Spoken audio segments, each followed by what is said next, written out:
All right, we are back and we are live. And I'm going to hand this over to Caitlin. Mr. Winters, how you doing?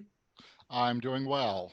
Sound check coming through Sound check okay? is sound check is good. Caitlin's going to Great. be your Great. moderator for this session, and I'm heading over to the drum line. Very good. Well, hello, everybody. Welcome to another session of Inspire to Inspire. Thank you so much for joining us today. With us today, we have Mr. Winter. He is one of the horn professors at Campbell, along with several other things at Campbell, and we are super excited to have him with us.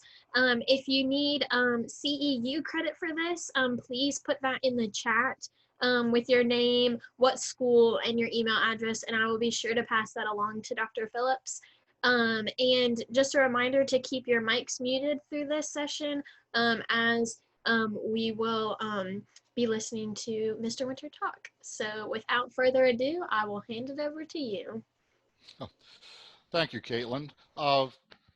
Since we have a small group here this morning, we can modify things a little bit, whatever might suit your purposes for attending today. If you'd like to just enter in the chat real quick. See, I guess, Caitlin, we've got Tyler and Kaylee are basically our attendees today. So if both of you would just give me an idea, or Caitlin, I don't know if you've experimented with this or not. I'm not trying to throw you a curve, but with just a couple of other folks besides us on, if you want to let them, unmute, and I'd like to just get a little idea of what they're hoping to, get out of today's session. Hello, Mr. Winter. Long Hello, time no. Kaylee. Hey, been a long time. Basically, Good to see you. good to see you too. Basically, I'm about to start my 5th year teaching middle school band and orchestra, and I had some horn players that started with me last year that had a good start, but I want to be able to kind of give my new players that may be coming in this year, even in spite of the kind of weird distance learning thing we might be having, give them the best Right, start possible. right. Well, I finished up the spring semester, Kaylee, teaching, my studio virtually. So if you have some questions, I may have learned a couple of things about doing that too. And Tyler, is that our Tyler, Caitlin? I'm not sure. Okay. We'd have to check in with him and see. Sure. Tyler, let's hear from you for just a second. Are you our Tyler who's coming to Campbell this fall, or I just see your first name?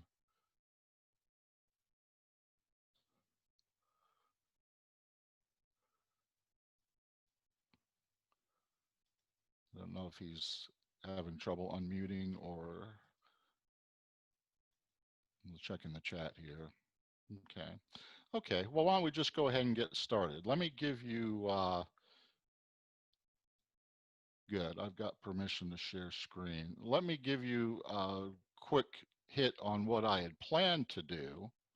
And then, like I said, I'm more than happy to modify this a little bit. And Kaylee, some of these things I planned for, the possibility of diverse attendees as far as their level and their objectives here. So I'm worked on a list of things that would be most appropriate and appropriate in a broad way. Uh, One of the things that, whether it's with a studio student that I have or as a band director, one of the mysteries about the horn seems to be the right hand position. And when I say right, I mean the right hand and the correct right hand position. Uh, I was going to cover a little bit about the embouchure for the horn and why it's a little bit different. And again, as a band director or as a student, I often have had students who have switched from another brass instrument, sometimes even one of woodwind instruments, and there's some rakes you can step on there if you don't know to avoid them. Tuning the double horn is another important point. For some reason, that seems to be a little bit of a mystery to folks. I was going to cover that a little bit. And more importantly, and Kayla, you might remember this because whether it's in wind symphony or lessons or master classes or brass methods, usually some of the first words out of my mouth are, how do we breathe? And what's breathing all about, and how we think about playing our instrument. And this applies generally, not just for the horn, but any wind instrument. And then another thing that applies across the board is a little bit of care and feeding. The instruments, horns, especially double horns, take a little bit different care and feeding from other brass instruments. And then I have a link that I'll share with you that have some my recommended, and not just my recommended, but just a list of recommended etudes, ones I found over the years work especially well, that cover the range from beginner to advanced players, and then little Q&A. Since we have a small group, I normally say let's hold the Q&A until the end, but you are welcome to put something in the chat.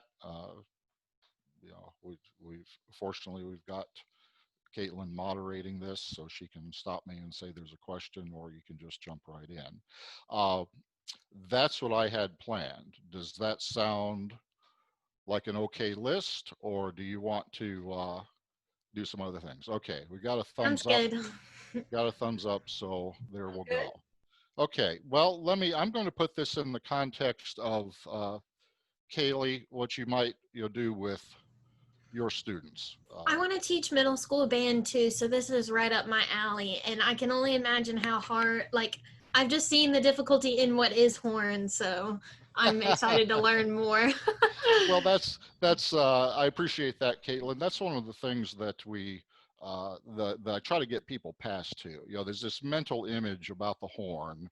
I think historically, it's gotten the reputation of being kind of a treacherous instrument, and I don't know that that's not true, but it can be overcome. We don't have to always. I know there's band directors that when they give a cue to their horn section, you can see them cringe before they give the cue. And there's a little bit of truth to that, but there doesn't have to be. And I'll address that. Interestingly enough, where I address that as far as my bullet points is in the breathing and how we think about the instrument and how we think about when we play. But let's start with some fundamentals then, because one of the things I've noticed, I've been there, done that. I've been a band director. I've had middle school, or at the time when I started, it was junior high, but I've had those age students, and of course the high school students and beginners, all over the map. Most schools, Kaylee, in your school, the band instruments, do you know offhand, do you have single horns, double horns, a mix of horns? Well, the school-owned horn that we received as a donation is a double horn, and Okay. I had one kid who's going to be rising to my 7th grade that's a single horn player. Okay. I'm not sure if my 8th grader is coming back because of the whole coronavirus situation, but he was pretty decent on my double horn from school. Excellent. Okay, good. Well, I have right out of the box, I will say, you may have heard in the past, or you will hear occasionally, uh, an objection to starting a beginning student on a double horn, and I do not adhere to that. I don't think there's very little reason why a beginning student shouldn't start on a double horn, except for the availability of the instrument itself. If And what you have, that's what our situation was, yeah, because he couldn't afford the step-up instrument and wanted to try, or not step up. He couldn't afford the instrument itself, and we right, needed the horn player that year, so it's what we had. yeah, understood. hey, when I've helped Dr. Foss in the past with brass methods, when he's passed out horns, even at, a university like Campbell, they don't have all, you know, double horns, to pass out to people, whether it's brass methods or otherwise. Uh, so we definitely have. I believe Campbell ordered a new horn, as a matter of fact. At least they asked me which one we should get. So I think we're going to have a brand spanking new horn. Uh, I'm not sure if Tyler is our student that's coming in, but that's going to be his horn if he's still in the session and listening. Uh, the okay, so that gives me a good place to start. Regardless, this is true double horn or single horn, regardless, that hand position. That's really important. It's more important than you think. And one of the things I see very often, I'll hold my bell up here. My virtual background is kind of giving me, there we go. Okay. I see students do all sorts of things with their right hand other than what they should be doing. You know, the palm of the hand should not go against the bell. I see that a lot. The hand shouldn't be held up like they're looking for it to rain either in the bell, with the palm up.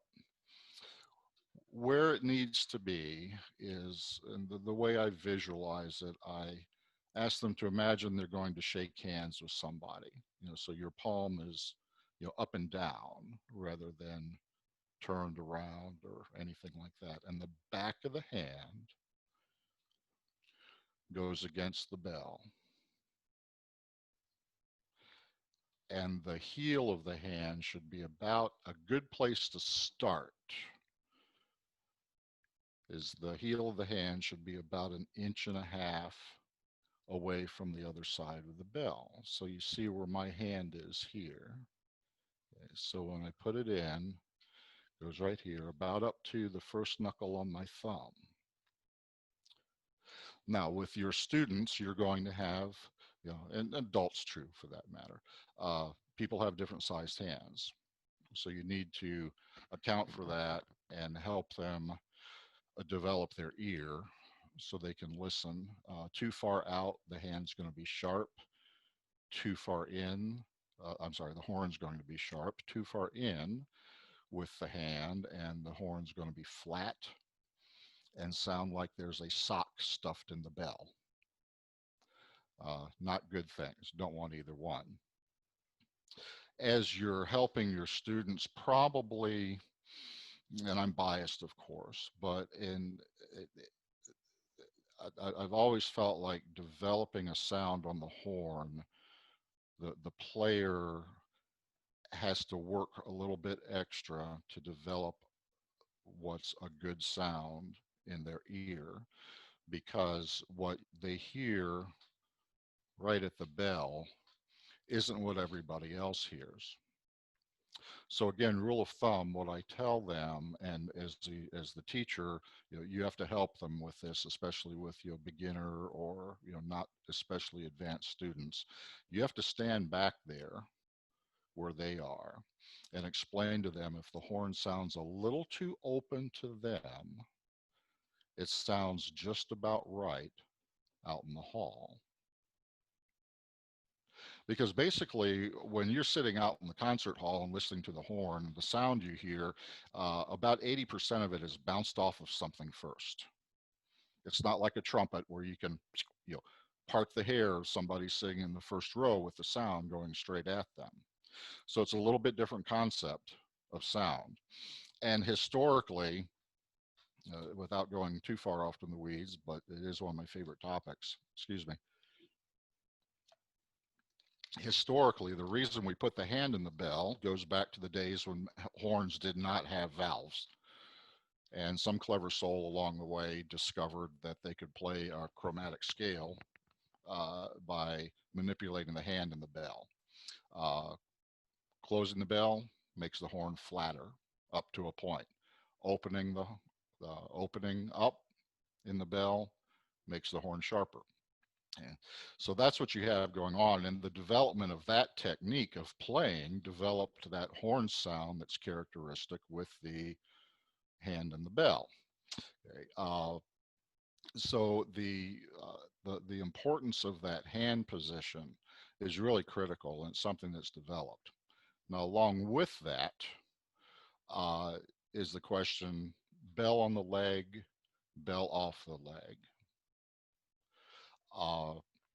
Typically, I teach bell off the leg. There are certain times, again, because of either the student physically or the horn might be a little heavy. Double horns tend to be heavier, of course. You know, they might put the bell on the leg. The downside to that is that what I see, especially with fairly new students, they have a tendency to put the horn and then contort their body to get to the horn. Where if I'm holding the horn off of my leg, I can get a comfortable playing position, and by bringing the horn up to me instead of contorting myself to figure out, you know, where I'm going to put the horn. And so that's something you might want to try. And again, all of this is true for the single or the double horn. The horn itself, just to demonstrate what happens, let's see if you can. I may have to get rid of my virtual background. I thought I was being clever, but it kind of comes and goes a little bit. The bell of the horn, as you close your hand in the bell,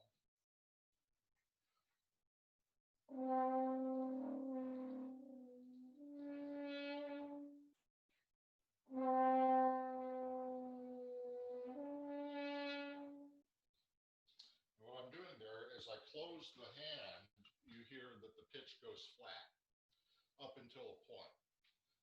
In middle school, you're not going to run into this very often, but you might, where it's marked to be stopped. Stopping the horn is where you close the hand so far that you close the bell off completely.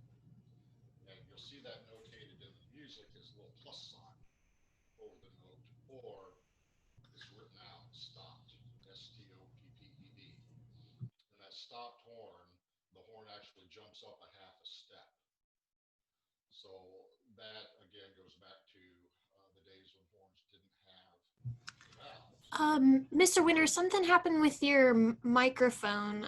We can't hear you. I'm sorry, let's see what happened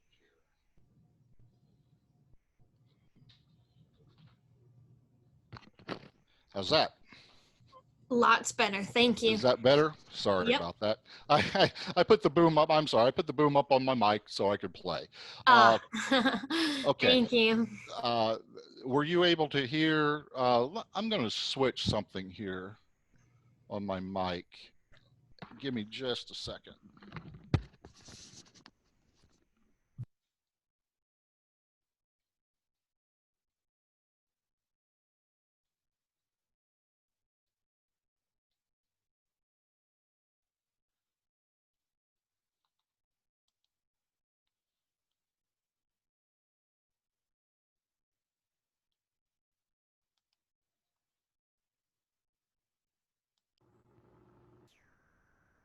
Okay, are you hearing me now? Yes, we can hear you great. Somebody did ask if you could repeat the stuff about intonation. Yep, that'll work better. I switched to my stereo mic.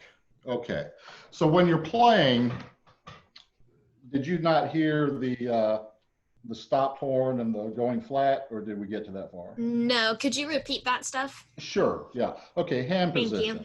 As you close the hand, see if I can get it where you can see what's going on here. As you close the hand, the instrument goes flat up to a point where you get to a point where you've closed the bell off entirely, and that's called stopped horn. And the instrument actually jumps up a half a step.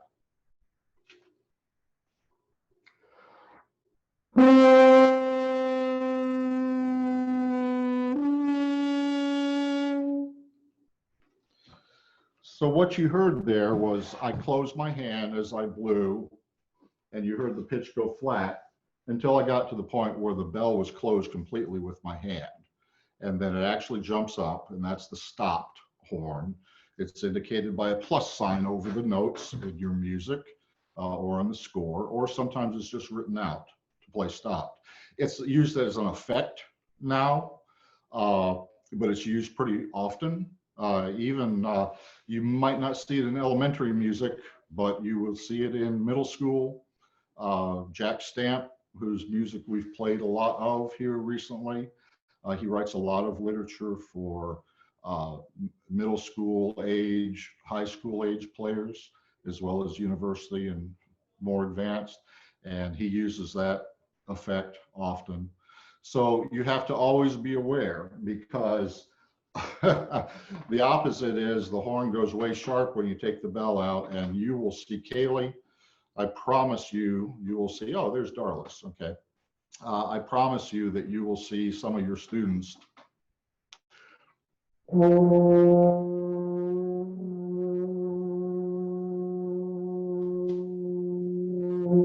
they'll do all kinds of things with their hands. I'd say I saw that this year for my 7th grade. Yeah. Like one time his music fell off the stand, he had to lean over and pick it up. I'm like, dude, no. Yes. Well, and so you've seen it firsthand, so you know I'm not making that up. Okay. So that hand position is very important. The horns are built to play in tune with the hand in the bell. And that's kind of the bottom line. And if it's not, they'll never be able to tune the horn. They'll never be able to play in tune. They won't tune with the rest of the group. So that's critical. And it also goes straight, to the sound. The characteristic horn sound that we all know and love is also, a direct result of how that hand, the player's hand is in the bell. So that's something to focus on for sure, especially if you've got a beginning player. Just pound into their head that this is how you do it. The same way as you don't play with your legs crossed, or you keep your feet on the floor, all of the things that school band directors remind their students on a daily basis. So with that right hand position, let's talk about the embouchure just a little bit. And again, this applies whether I see Darlis has joined us. Hi, Darlis. Good to see you again, kind of, sort of. Very often, there she is. Yeah, you can use your video, Darlis. We've got a small enough group today that, we've got folks on video. Oh, you're in your car. The mouthpiece position is important too, especially if you've taken, do you have anybody that has, Kaylee, you have anybody that's like switched from trumpet or something like that? Actually, my rising 8th grade player switched from flute and had a pretty decent tone on it. Oh, good. Yeah, a flute embouchure, interestingly enough, is not to, other than the obvious where the lips aren't vibrating, the embouchure itself is kind of similar to a horn. Okay, so there's some interesting. I've never heard of a flute player switching to a horn. Wow. Yeah, I've had a couple in the past. Apparently, my personal experience is that it doesn't work the opposite way. I was a terrible flute player. When I had to learn how to play flute in methods class, that was like my worst instrument. And then I'm a flute player and I love horn. Is there a better instrument to like switch from? Like, if you were going, like if you didn't have any horn players, like what is the instrument that you recommend switching from? I know a lot of people are just automatically go to trumpet. Yeah, great question. Great question, Caitlin. I have my observation, I don't want to prejudice you because I switched from trumpet, but it was because I was struggling a little bit with my trumpet embouchure, and my trumpet teacher said, your embouchure looks more like a horn embouchure. Why don't we try the horn? And it was downhill from there. But what I've observed is that low brass players tend to transition over, trombone, euphonium, maybe not tuba, but I've worked with low brass players who have made a pretty smooth transition. Not to say, not to prejudice you against switching a trumpet player, but there are some, very different techniques with the embouchure. Just this past spring, before we abandoned ship on campus, I was helping Dr. Foss with the brass methods, and we were talking about that. Well, I've forgotten which one, but one of our trumpet players, was their turn for horn. So what you'll see with the trumpet embouchure, and for that matter, the low brass embouchure, unlike horn, typically the starting point is the mouthpiece centered on the lip, half top lip, half bottom lip. Horn players are going to, that's not a good starting point for a horn. Typically, if you want to kind of average things out, it would be 2/3 top lip and 1/3 bottom lip. Now that's what all the textbooks are going to say. But like every textbook and method book, you have to account for variances. So what I typically do, and the technique that I learned years ago that seems to work very well, is that whatever somebody's mouth looks like, we all have, with very few exceptions, everybody's got the red part of their lip, and then above and below where it's not red.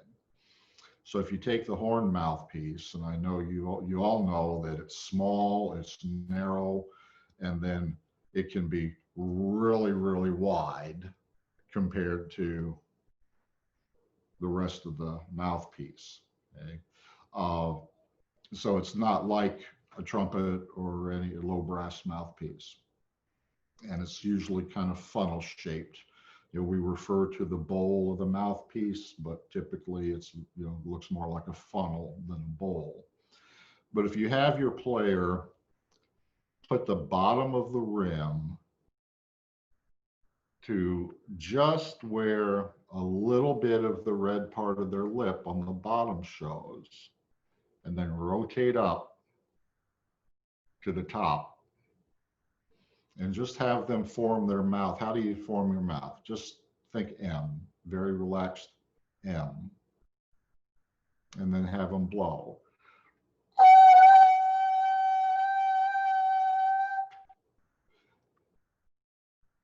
And I'm a firm believer in mouthpiece buzzing too. Darlis knows this. And, she also knows, she also knows we're going to get to the part about singing and hearing here in a minute.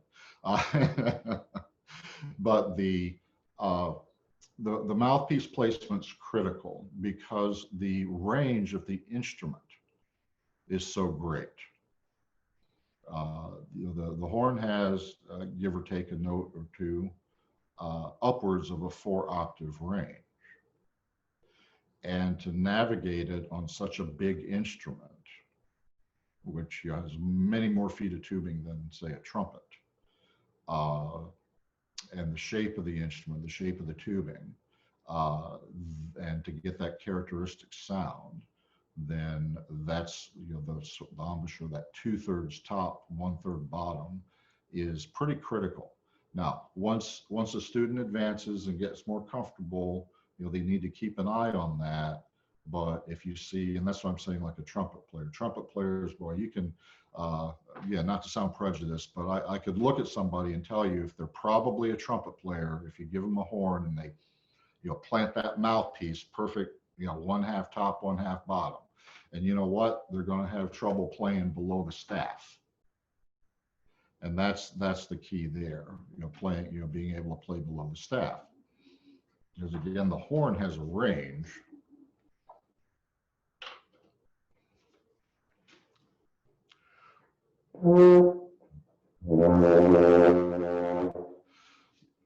Way down below the staff.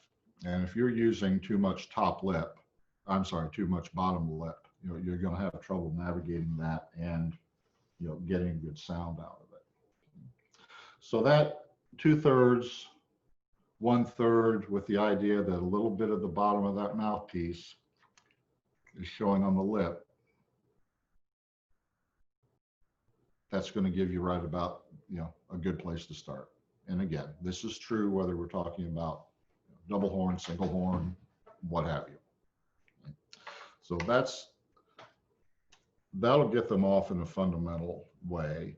And back to your question, Caitlin, here's the thing. If I'm going to switch somebody, or somebody wants to switch from some other instrument to horn, or if they're just a beginner, it's more important if they have a good sense of pitch and a good sense of relative pitch than if they are going to need to learn a new embouchure or something like that mechanical.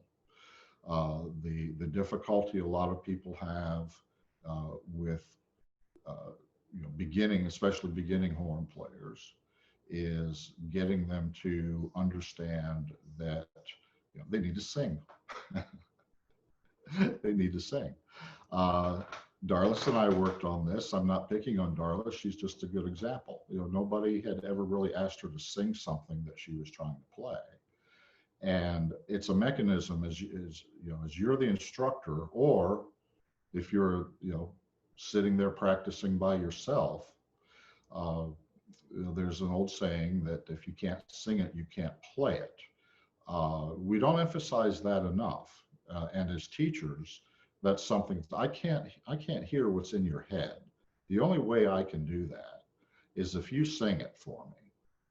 And if you can sing the pitches that you're trying to play, it tells me or tells you that they're hearing that pitch before they try to play it. And that's fundamental. Now, this goes back to what we were talking about at the start, about the horn kind of having a reputation of being treacherous. It doesn't have to be, but one of the ways to mitigate that is, and Caitlin, I'm not picking on you, but I'll use clarinet as an example.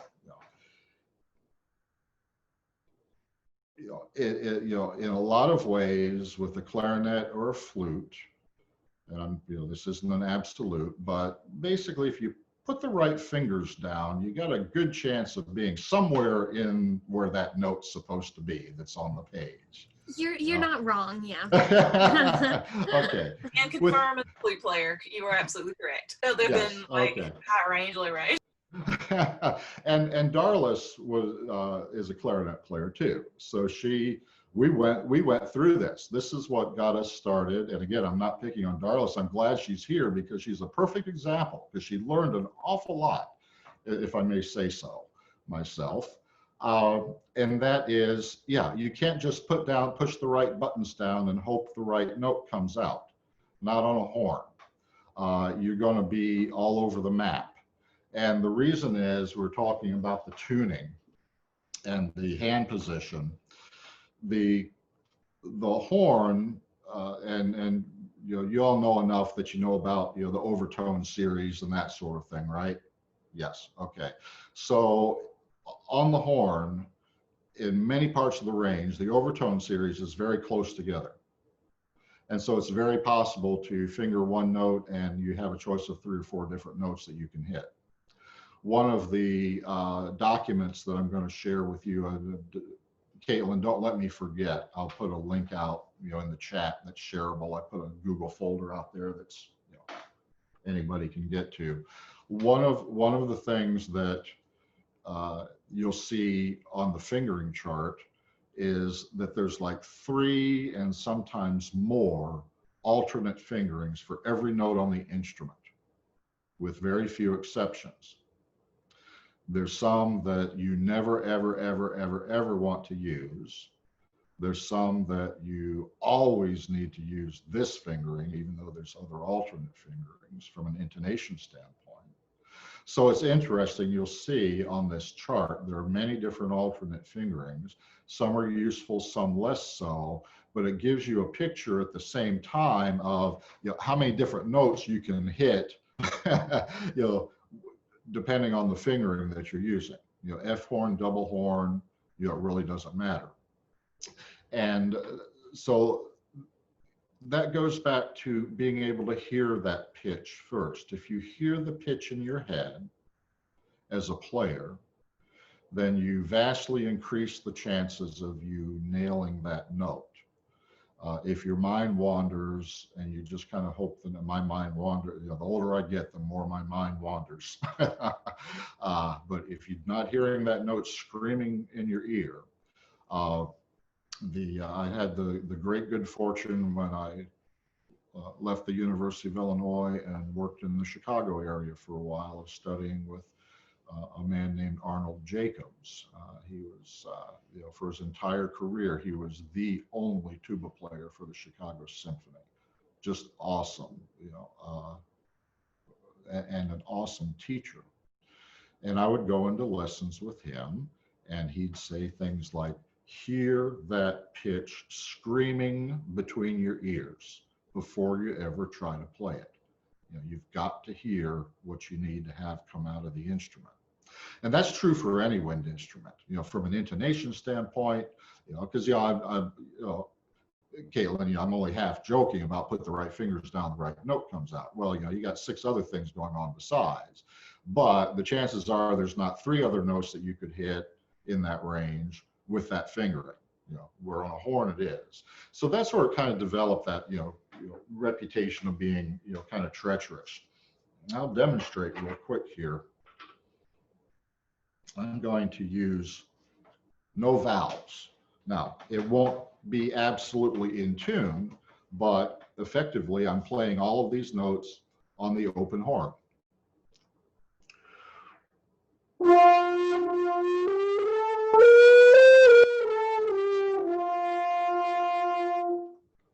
See, so that was a C, D, E, F, G, all on F horn, no valves.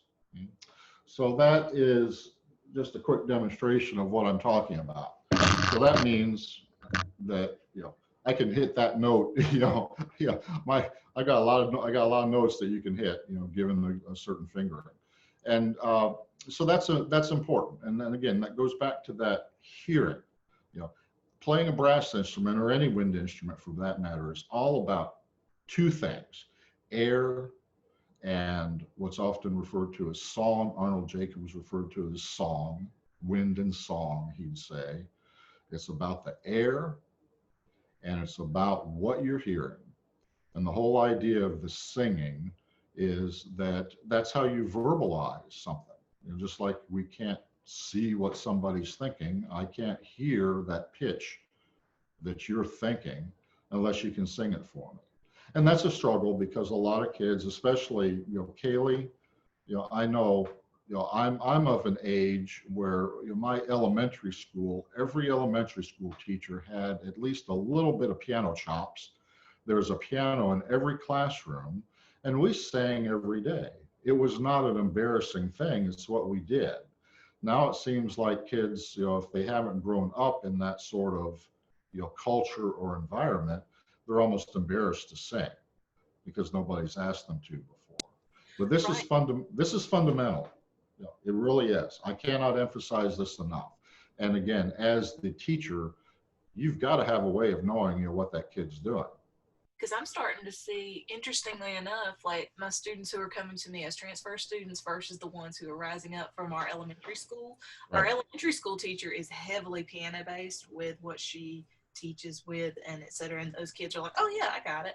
And then the ones who are coming from other schools are like, what?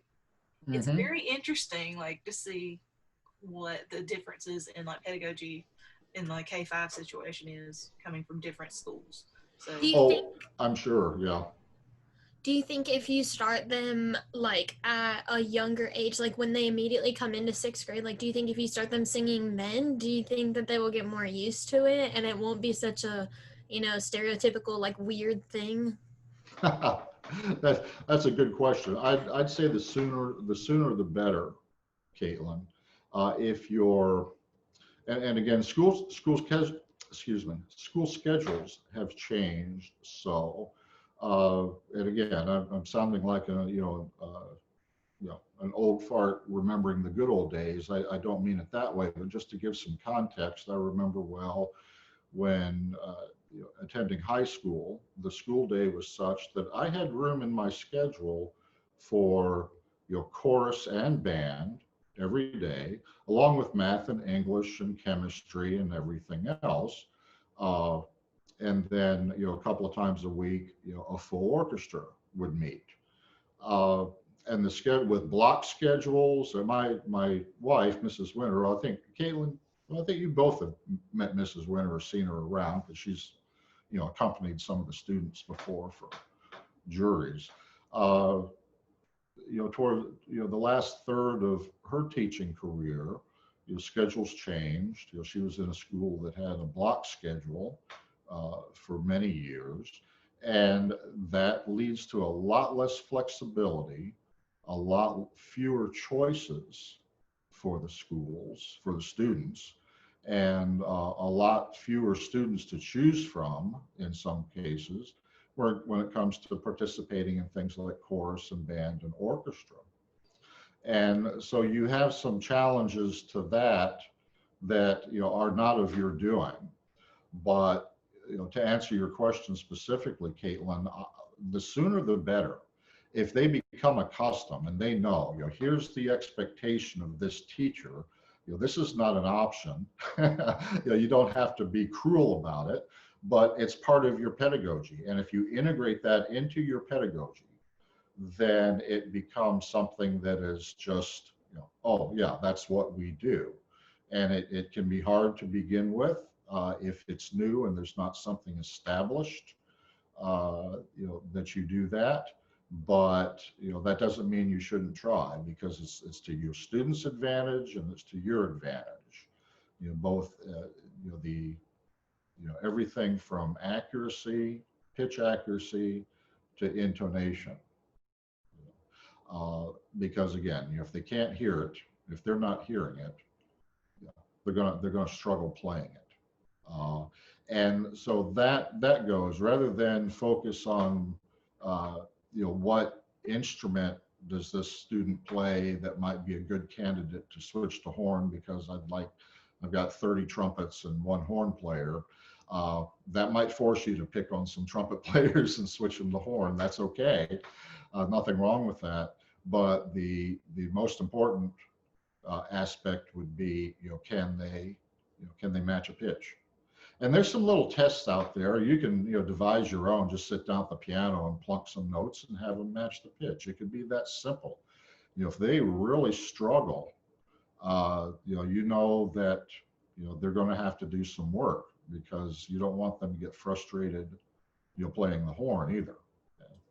One thing that I saw with my student, if that's going to be in 8th grade, like, he not only was a good flute player, but he's a pretty decent piano player. He had a good ear, like, to start with, and had taught himself like some piano basics to begin with by ear, and that helped him immensely. Like, if he could sing it, if he could hear it, he could pick out his horn part so well, and he rarely had issues with intonation. He was fantastic. That's all. That's practically a blessing, Kaylee. If you have somebody, see, I come from a musical family.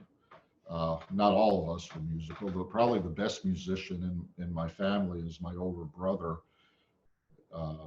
Is a pianist, and he got tired of it. By the time he was in high school, didn't take piano lessons anymore, and ended up being a world-renowned biomedical engineer. So go figure. But music was always part of our family, and in church, especially church. So the environment that the student comes from has a lot to do with it. So sometimes you're the one that has to make that environment.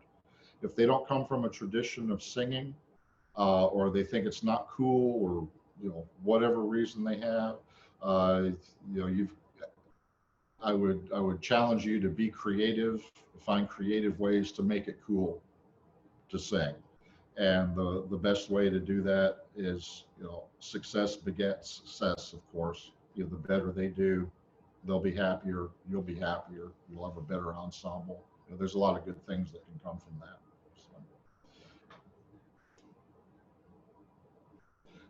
So. Okay, we're down to like 4 minutes. So we can do one of two things, your choice. Of my list, there's two things that I would try to hit on in that 4 minutes. Or if you have some more questions, I'm glad to help, because I'm kind of getting the vibe that you're being able to just ask some specific questions is helping you more than just me, going on and on. So what would you like? I guess like as a 6/8 band director, like what are some resources, either digital or print, that you would recommend for young players? Because I'm not sure what my ensemble situation is going to be this fall, and I'd like to prep them as much as I can, especially my older ones that might be going to the high school program. Right. Good question.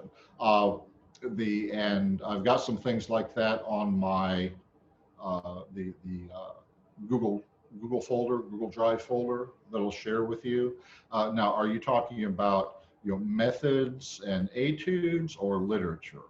Honestly, methods and etudes will probably be the most helpful, because I'm not super sure about ensemble lit. Again, I'm not even sure if I'm going to have an ensemble this year. They've told us very little.